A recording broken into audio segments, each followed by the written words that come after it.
우리가 세상을 살아가면서 천국을 경험할 수 있는 두 장소가 있다면 당연히 하나는 가정이고 또 하나는 교회일 것입니다.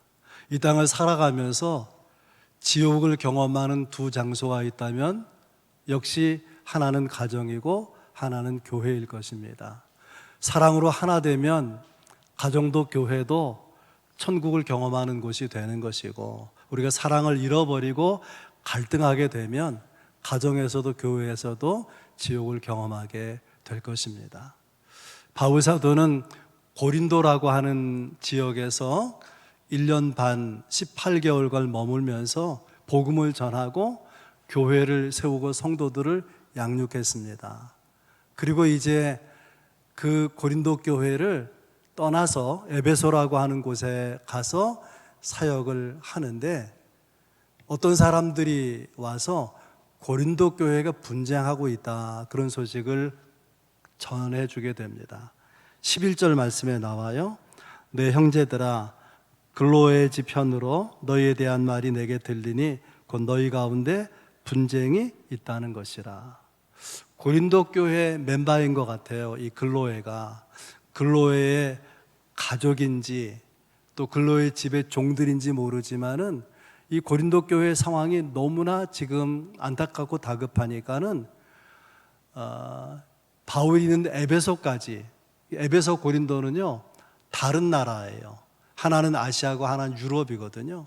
그래서 유럽에 있는 교회 소식을 지금 튀르키예에 있는 소아시아 지역까지 사람을 보내서 큰일 났습니다. 교회가 어려움에 직면했습니다. 그런 소식을 전해주게 된 것입니다. 여러분, 교회가 분쟁하면 그 분쟁하는 모습을 누가 볼까요? 세상이 보는 거죠. 마치 백화점의 쇼윈도를 사람들이 들여다보는 것처럼 교회가 분쟁하면 세상 사람들이 교회를 들여다보고 성도들을 들여다보는 거예요. 예수 믿는다고 해서 우리와 다를 줄 알았는데 다른 게 하나도 없네? 왜 다투고 저러는 거지? 그렇게 교회를 불편한 마음으로 보지 않겠습니까? 교회가 바르면 그냥 지역에 교회가 있는 거다 생각하지만, 교회가 이렇게 싸움질하면은 교회를 얼마나 비난하고 얼마나 조롱하겠습니까? 도대체 고린도 교회는 어떤 일로 무슨 문제로 분쟁할까요? 12절에 이렇게 돼 있죠. 나는 바울에게, 나는 아볼로에게, 나는 게바에게, 나는 그리스도에게 속한 자라 한다는 것이니, 고린도 교회가 여러 파당으로 나누어져 있다는 거예요. 그 중에 바울파가 있어요. 말씀드린 대로 바울은 고린도 교회를 개척 설립한 분이죠. 그리고 그에게서 가르침을 받은 사람들이 교회를 이루고 있는 거예요.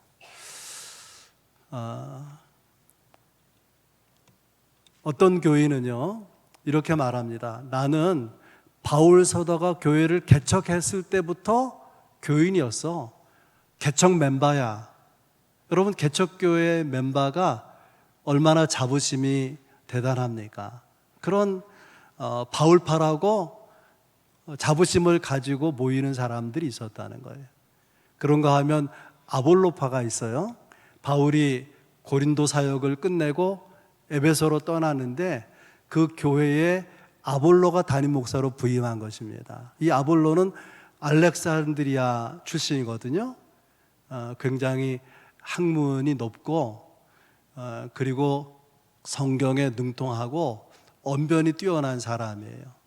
그런 아볼로를 사도행전 18장에 보면 브리스길라 아굴라 부부가 데려다가 십자가의 도, 하나님의 도를 전해요. 그리고 성령의 기름 부으심에 대해서 관심을 가지게 합니다. 그러니까 복음 중심의 신앙을 가지고 있죠. 성령 충만하죠. 언변이 뛰어나지 않습니까? 그의 설교에 굉장한 영향력이 있는 거예요.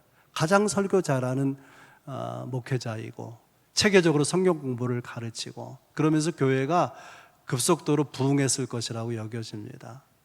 어떤 교인들은 나는 그 아볼로 목사님에게 세례를 받았어. 나는 아볼로 목사님을 따를 거야. 그렇게 아볼로를 중심으로 모여주는 그룹이 아볼로파죠. 그런가 하면 게바파가 있어요. 원래 이름은 시몬인데 게바는 히브리식 이름이거든요. 지금 고린도는 이방 지역이니까 헬라 문화권이잖아요. 그래서 이 시몬을 베드로라고 부르는데 자기들의 모임을 베드로파라고 해야 되는데 게바파라고 한 거예요. 왜냐하면 유대인들이 중심이니까. 유대인이면서 예수 믿은 사람들이에요. 그래서 유대인이 귀하게 여기는 율법을 중시하고 전통을 중시하고, 그리고 이 고린도 교회에 다니고 있지만은 그들은 누굴 생각하냐면 예루살렘 교회가 말하자면 장자 교회고 원조 뿌리가 되는 교회인데 그 교회의 출발은 베드로라고 생각하는 거예요. 예수님께서 베드로 이 반석 위에 교회를 세우겠다고 하니까 바울도 뛰어난 사람이지만 가장 탁월한 리더는 베드로다, 게바다. 그래서 우리는 게바를 중심으로 모인다. 게바파가 있어요. 그런가 하면 이런 파도 저런 파도 마음에 안 들고 우리는 오직 그리스도를 향해 가는 거야 라고 또 다른 하나의 모임을 만들어서 그게 그리스도파가 된 거예요. 여러분이 12절에 나는 누구에게 속했다라고 말할 때 나는이란 말이 4번이나 나와요. 그러니까 고린도 교회 안에 여러 명의 지도자가 있었고 사람들은 저마다 좋아하는 리더가 따로 있었던 것 같아요. 제가 안산제일교회 부목사로 8년 사역하고 여기 담임으로 부임했는데 그 안산제일교회를 떠나올 때에 그때 부목사가 16명이었고 지금 훨씬 더 많죠. 16명이나 됐어요. 물론 가장 존경받는 목회자는 담임 목사, 지금 소천하셨죠. 고은 목사님이라고. 그리고 교인들이요 나름 좋아하고 존경하고 따르는 목사님들이 있는 거예요. 저도 저를 좋아하던 교인들이 상당수 있었다고 생각을 합니다. 그래서 어떤 지도자를 선호하고 존경하는 마음으로 모이는 것, 그거는 있을 수 있는 거죠. 이해할 수 있는 일입니다. 그럼 뭐가 문제냐? 그렇게 모이는 사람들이 경쟁심을 가지고 다투고 싸움질하는 거예요. 바울은 그것이 너무나 견디기 어려웠어요.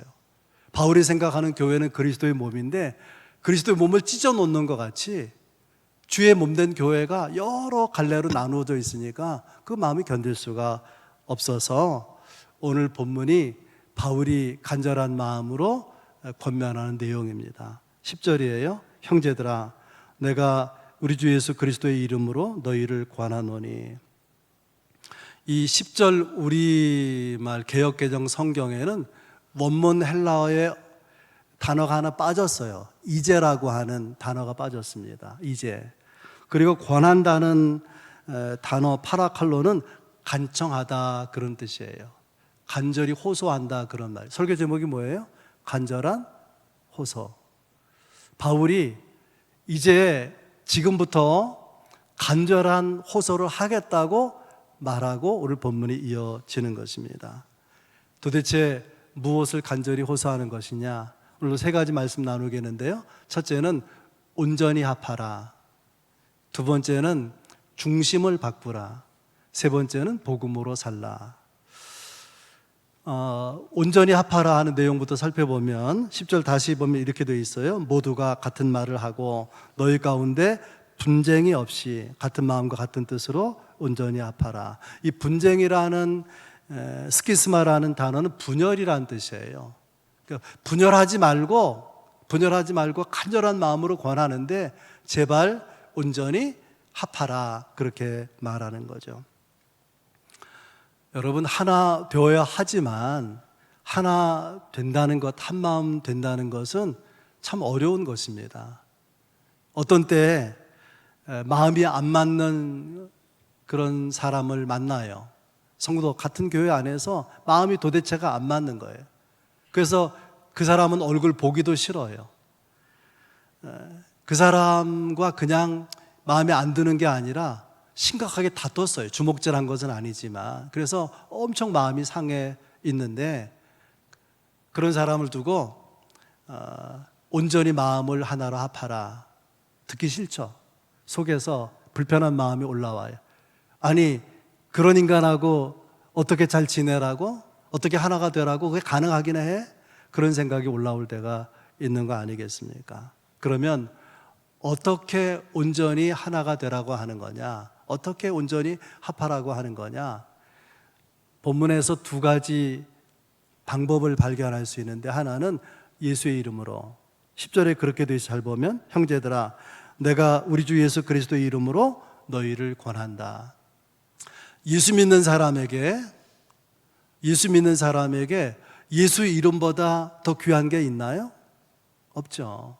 그래서 예수 이름을 걸고 예수님을 대신해서 예수님이 권면한다면 이렇게 권면할 거야. 그런 마음으로 온전히 마음을 하나로 합하라고 하는 것입니다. 같은 말을 하고 같은 마음과 같은 뜻으로 온전히 하나가 되라. 그것을 순종할 수 있는, 가능하게 하는 유일한 방법이 있다면 그것은 자기를 내려놓는 것입니다. 자기를 내려놓는 게요, 자기 생각이 틀려서가 아니에요. 내 생각이 옳고 그 생각이 다른 사람보다 뛰어나요. 그런데 회의해 보니까 다른 의견 쪽으로 이 표가 더 많은 거예요. 그럴 때에 예수의 이름으로, 그러니까 예수님을 생각하고 예수님을 위해서 그 생각을 내려놓으라, 그 말이에요. 만약에 옳다고 고집하면 어떻게 되느냐? 주의 몸된 교회가 찢어지잖아요. 그러니까 찢어지는 것보다는 차라리 옳다는 내 생각을 내려놓는 것이 주의 뜻이다, 그런 뜻입니다. 여러분, 교회는 세상이 아니에요. 가령 세상에 있는 회사는 목표가 뭐냐면은 화목한 것이 아니고 이익을 창출하는 거죠. 주식회사가 이익을 만들어내지 못하면 회사 의미가 있습니까? 근데 교회는 효율성이 목표가 아니에요. 최고가 되는 것이 목표가 아니고, 교회는 그리스도의 몸인데 그 몸으로 아름다운 하모니를 이루는 하나의 교회가, 마음으로 하나 된 교회가 되는 거죠. 여러분, 여기 예배 오실 때 가까운 분들은 걸어서 오셨겠고, 멀리서 오신 분들은 틀림없이 차를 타고 오셨을 것인데, 그 타고 오신 자동차를 생각해 보세요. 자동차 본넷을 열고 보면은 서로 각기 다른 모양의 부품들이 있고, 그 다른 모양의 부품은 다 각기 다른 기능을 하고 있는데, 다 그런 부품들이 이 자동차가 달릴 수 있도록, 이 자동차가 제 기능을 발휘할 수 있도록 다 협력하고 있는 거죠. 여러분, 교회는 그런 것입니다. 교인들이 성향이 달라요. 성품도 다르고 또 신앙 스타일도 다르고 생각도 다르고, 그렇지만은 예수 믿고 복음을 전하고 하나님의 나라를 세워가는 목표는 같아야 된다는 거예요. 그래서 어떻게 온전히 하나가 될 수 있느냐? 예수의 이름으로, 예수를 생각하고 주를 위해서 자기 생각을 내려놓으라는 말이죠. 또 하나 방법은 원상복구가 하나님의 뜻이라는, 원상복구. 여기 온전히 합하라 그럴 때에 합한다는 카타르피조라고 하는 단어는 크게 두 가지 뜻이 있다 그래요. 하나는 그물을 수선한다. 또 하나는 위골된 뼈를 맞춘다. 그런 의학적 용어라 그럽니다. 여러분, 그물을 생각해 보세요. 고기잡이를 하고 돌아오면은 어부들은요, 반드시 그물을 펼쳐놓고 수선합니다. 어디 약한 부분은 없는지, 어디 뚫린 부분은 없는지. 그렇게 수선을 안 하고 다시 고기 잡으러 나가면은 헛일이죠. 잡은 고기가 다 빠져나갈 것이니까. 그래서 반드시 수선해야 되는 거예요. 어떤 사람이요, 굉장히 건장하고 체격이 좋아요. 그런데 넘어졌든지 운동하다 그러든지 뼈가 이렇게 어긋났단 말이죠. 그러면 그 좋은 체격 소용없는, 힘을 못 써요. 반드시 뼈를 맞춰야 돼요. 병원을 가든지 잘 맞추는 사람, 스포츠맨을 만나든지 그래야 되는 거죠. 그물을 수선하든지 뼈를 맞추든지 그것은 다 원래 상태로 회복하라 그런 말이에요. 여러분, 교회의 원래 상태가 뭘까요? 원래 상태, 마가복음에 보면 예수님께서 제자들을 전도하러 보내기 전에 이렇게 말씀하십니다. 제자들을 부르신 목적을 나와 함께 있게 하고 복음도 전하게 하려 함이라. 뭐가 먼저 나오죠? 나와 함께 있는 것. 그러니까 교회의 목적이 여러 가지인데 그 중에 우선적인 목적이 뭐냐면 주님과 함께 있는 거예요. 함께 있는 것. 음식을 여러분 생각해 보세요. 교회 일을 하다가 이제 식사 시간이 돼서 식당에 가서 돈 주고 밥을 사 먹을 수 있죠. 편해요, 그러면. 그런데 굳이 교회에서 주방에서 음식을 만들어서 음식을 나누잖아요. 근데 어떤 경우는 돈이 더 들어. 밖에나 사 먹는 것보다 돈이 더 든단 말이죠. 근데 저는 목회자로서 후자가 좋다고 생각을 해요. 왜냐하면 거기 비밀이 있어요. 음식을 만들면서 서로 이야기하고 또 교제하고 그렇게 함께 일하고 교제하는 즐거움과 행복이 있단 말이죠. 그런 것을 경험한 사람은 교회 다니다가 좀 마음 불편한 일이 생겨도 쉽게 그 교회를 떠나지 않아요. 왜냐하면 그 마음이 뿌리 내리고 있기 때문에 그런 거죠. 그런 교제 하나됨의 즐거움을 경험하지 못한 사람은 잘 다니다가도 몇 년 지나서 보면 얼굴이 안 보인단 말이죠. 그러니까 교회가 이렇게 사랑으로 하나 되는 것이 얼마나 중요한가, 그것을 깨닫게 되는 거죠. 13절에서 바울이 이렇게 말합니다. 그리스도께서 어찌 나누었느냐. 그리스도의 몸이 교회인데 교회가 막 찢어지고 있는데 바울은 그리스도가 찢어지는 것처럼 마음 아파하는 거예요. 절대로 그러면 안 된다는 거죠. 그러니 간절한 첫 번째 호소가 뭐냐면 온전히 합하라는 거예요. 온전히 예수를 생각하고 그리고 본래 하나님이 계획하신 모습, 교회 모습대로 복구해 나가라. 그걸 간절히 호소하는 거예요. 두 번째 호소는 중심을 바꾸라. 그렇게 제가 설교 준비하면서 두 번째 제목을 생각했어요. 중심을 바꾸라. 중심을 무엇으로 바꾸라고 하는 것이냐? 그것도 두 가지가 있는데 하나는 그리스도로. 여러분 이제 법원에서요 이제 이혼하겠다고 하면은 물어보죠. 왜 그러냐 그러면은 성격 차이, 성격이 도대체가 안 맞으면 못 살겠다는 거예요. 근데 여러분 아십니까? 사람의 성격은요 사람마다 다 지문이 다르듯이 한 사람도 똑같은 성격이 없네요. 그러니까 성격이 다르다고 갈라서면은 우린 다 갈라서야 돼. 뿔뿔이 흩어져야 됩니다. 그런데 서로 다른 성격을 가진 사람이 하나가 될 수 있는 유일한 길이 있다면 그것은 그리스도를 바라보는 거예요. 그리고 그리스도를 중심으로 삼고 나아가는 것입니다. 그러면 하나가 될 수 있는 것이죠. 바울 서신 13권 중에 제일 마지막에 기록되었다고 하는 것이 빌립보서인데요. 성숙한 영성, 그 신앙이 빌립보서에 들어있는데 이 빌립보서에서 바울이 흥미있는 이야기를 합니다.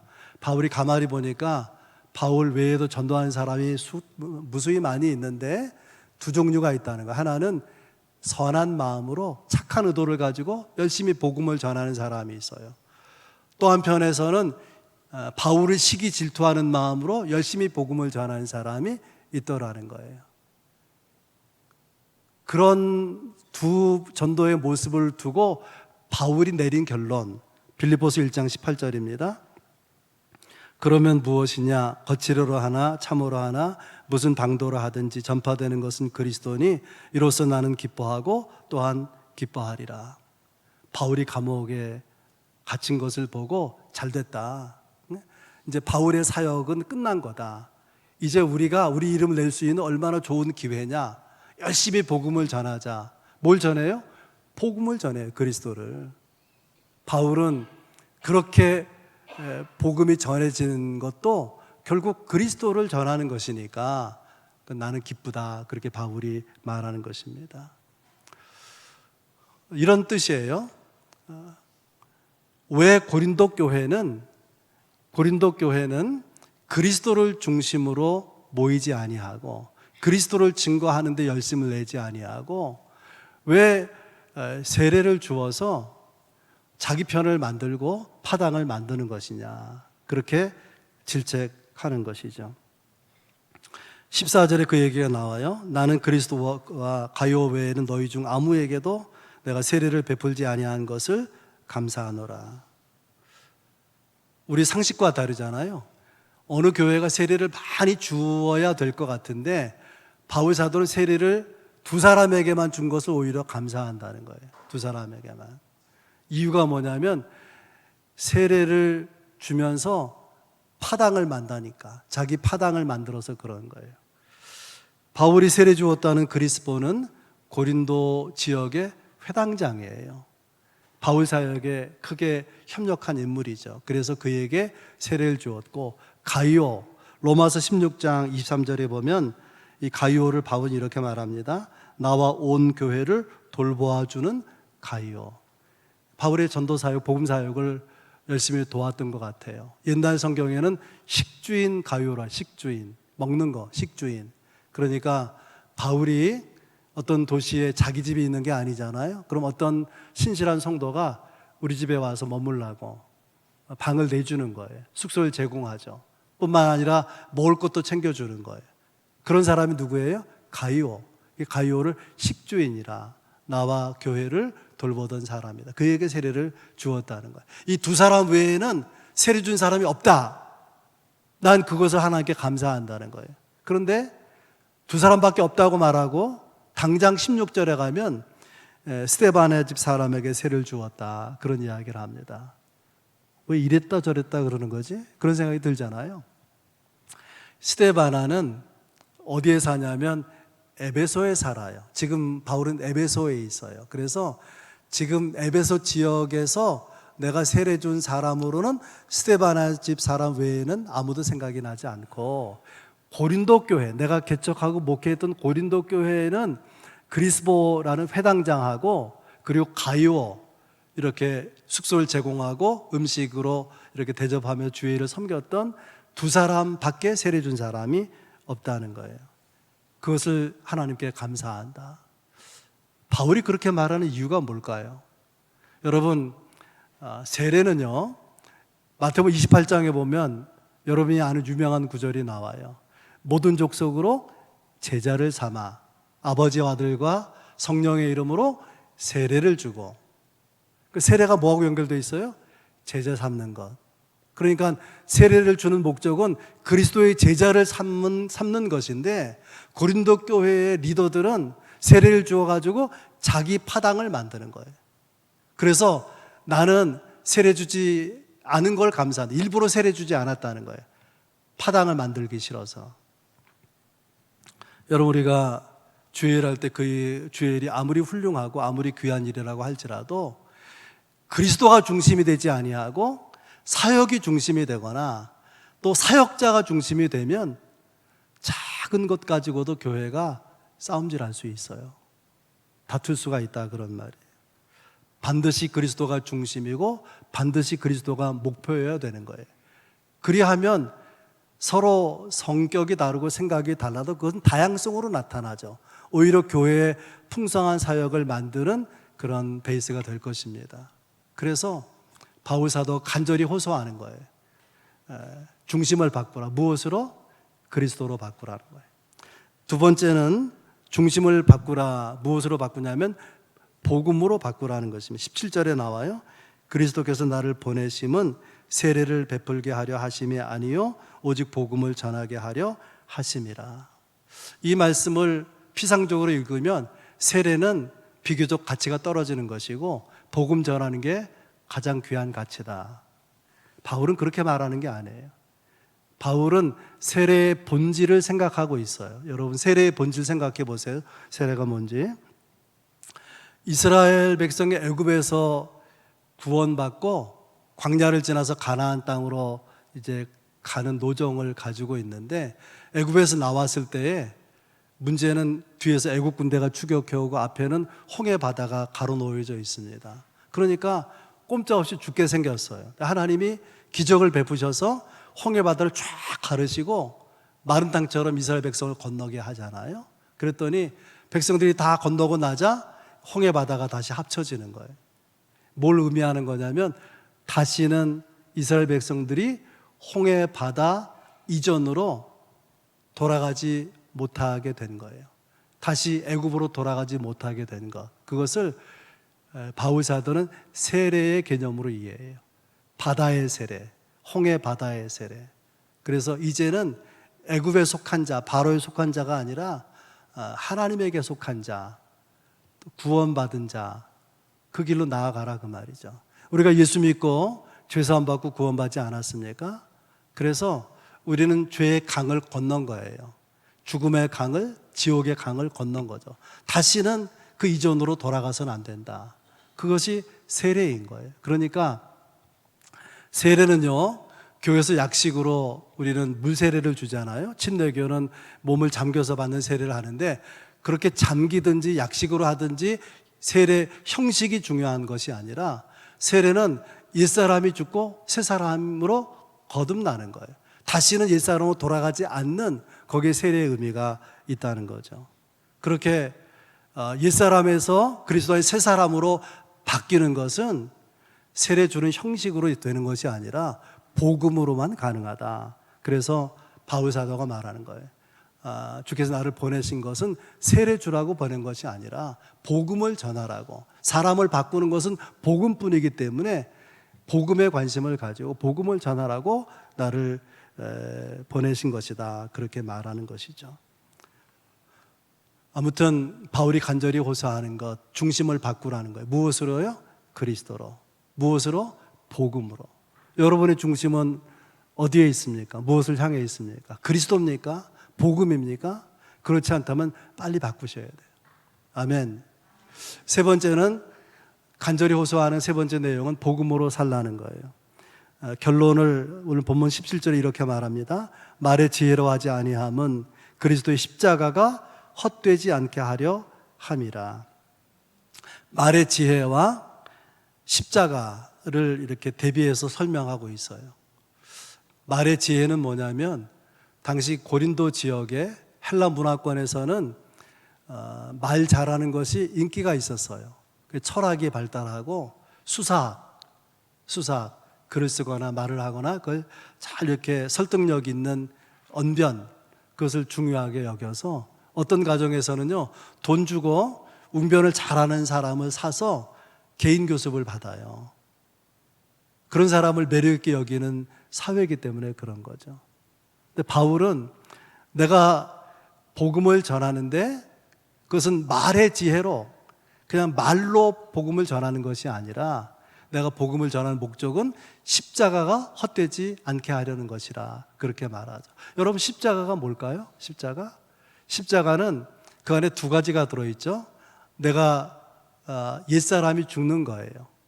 내 죄성이 거기에 죽어버리는 것입니다. 그리고 그리스도를 위한 새 사람으로 다시 태어나는 거예요. 세워지는 것입니다. 이거 십자가죠. 십자가. 그 십자가의 복음, 거기는 죄인을 하나님의 자녀로 만드시는, 죄인을 구원하시는 하나님의 놀라운 사랑이 그 가운데 들어있는 거 아니겠습니까? 근데 이 고린도 교회는요, 말만 앞세웠지 그리스도의 하나님의 긍휼을 가지고 영혼을 구원하고 사람을 건지는 일에 그렇게 관심이 없단 말이죠. 그래서 무섭게 질책하고 있는 것입니다. 여러분, 우리에게 그리스도의 십자가는 제대로 작동하고 있는 것입니까? 혹시 이 십자가 헛되이 될까 봐 염려하는 그런 염려가 우리 안에 있는 건 아닙니까? 언제 십자가가 무용지물이 되느냐? 성도들이 다투면 그렇게 된다는 거예요. 성도들이 갈등하고 서로 싸움질하면 세상이 볼 때 뭐 십자가 아무것도 아니네? 그렇게 광고하고 있는 거죠. 여러분, 십자가는 구원의 능력이에요. 세상 사람들이 어리석게 보이지만 예수를 구주와 주님으로 믿는 사람에게 십자가는 구원의 능력인데, 싸움질하면 십자가 아무것도 아니야. 십자가 괜히 교회 다니는 거야. 그렇게 욕을 먹는다 그 말이에요. 이야기 하나를 하고 말씀을 마치겠습니다. 1968년에 체코슬로바키아 나라의 어느 지역에 한 교회가 있는데요, 뭐로 유명하냐면 싸움질하기로 유명한 거예요. 5명의 장로님들이 얼마나 극심하게 싸웠는지 나중에는 교인들이 교회를 떠나기 시작한 거예요. 그러자 정신이 번쩍 든 거죠. 장로님이 우리가 뭐 주장하다가 뭐 이렇게 의견 대립이 있어 싸우는데 교회를 세우는데 장로가 필요하잖아요. 교인들이 교회를 떠나기 시작하니까 크게 아픔을 느끼고 이러면 안 되지, 생각을 바꿔야지, 내가 잘못했다고 말해야지, 용기가 생기질 않아요. 자존심 때문에. 그래서 엎드려 기도하는데 성령이 강하게 그에게 역사하면서 견딜 수 없는 마음, 가서 내가 죄를 고백하고 용서를 구하지 않으면 견딜 수 없는 마음을 주신 거예요. 그 장로를 찾아가서 미안하다고, 내가 잘못했다고, 교인들이 떠나는 건 내 책임이라고. 그러니까 그 말을 듣는 장로도 마음이 아프잖아요. 서로 눈물로 화해를 했습니다. 관계가 좋아졌어요. 나머지 3명의 장로들도 그렇게 동일하게 서로 죄를 뉘우치고 회개하고 서로를 용납을 했습니다. 그런 일이 있은 지 몇 주 후에 러시아가 체코슬로바키아를 점령했어요. 옛 구소련 시절이죠. 그리고 공산 정권이 체코슬로바키아에 들어오게 됐는데, 공산당이 제일 싫어하는 게 뭐냐면 기독교예요. 여러 종교 중에. 그래서 교회 문을 닫아버리게 하겠다 작심하고, 어떻게 하면 효과적으로 교회 문을 닫을 수 있을까, 그런 본보기 사례를 어디에 찾을까 찾았어요. 보니까 싸우기로 유명한 교회가 있다는 소식을 듣게 된 거죠. 그래서 가서 5명의 장로를 체포해다가 그 수용소 독방에 감금하고, 이제 한 사람씩 비밀영장이 들어가서 이렇게 이간질을 하는 거예요. 내가 들으니까 다 당신 욕하던데, 다른 장로들이 당신 못됐다고, 당신이 잘못해서 교인들이 떠나고 그런 거라고 욕하던데. 그러니까 그 말을 듣는 장로들이 한결같이 다 독방에 있는데 이렇게 말한 거예요. 그분이 절대로 그렇게 말할 리가 없어요. 그 장로님이 그럴 뿐이 아니에요. 만약에 서로 그런 말을 했다고 할지라도 나는 그분 용서할 거예요. 다 한결같이 그러는 거예요. 그래서 이간질에 실패하죠. 그래서 이제 이 5명의 장로를 한 공간에 불러 모으고 이렇게 기대를 한 거예요. 아주 악랄하게 서로를 비방하고 서로를 못됐다고 그렇게 이간질했기 때문에 얼굴 보면 틀림없이 멱살 잡고 싸울 거다. 그런데 이제 한 방에 모아서 만나자마자 부둥켜 안고, 그리고 축복하고 위에서 눈물로 기도하고 그런 거예요. 이 비밀경찰, 이간질하던 사람이 마음의 충격을 받고 양심의 가책을 받고 꿇어 엎드려서, 도대체 당신들이 가지고 있는 사랑이 뭐냐, 그 사랑 나에게도 내려달라고 기도해 줄 수 없겠냐, 그런 일화가 있습니다. 여러분, 교회 문제 원인이 어디에 있을까요? 복음으로 살지 않는데 문제가 있는 거죠. 복음이 무엇입니까? 복음은 하나님이 우리를 사랑하셔서 그 아들을 세상에 보내신 것이죠. 복음에는 주님의 사랑이 있어요. 이 사랑을 아는 사람은 자기를 내려놓는 거예요. 그리고 자기 의견을 꺾더라도 주님의 말씀을 따라가는 것 아니겠습니까? 여러분, 어떤 경우에도 교회는요, 그리스도의 몸인 교회는 찢어지면 안 돼요. 그래서 바울이 온전히 합하라고 하죠. 같은 말을 하고 같은 마음과 같은 뜻으로 온전히 합하라.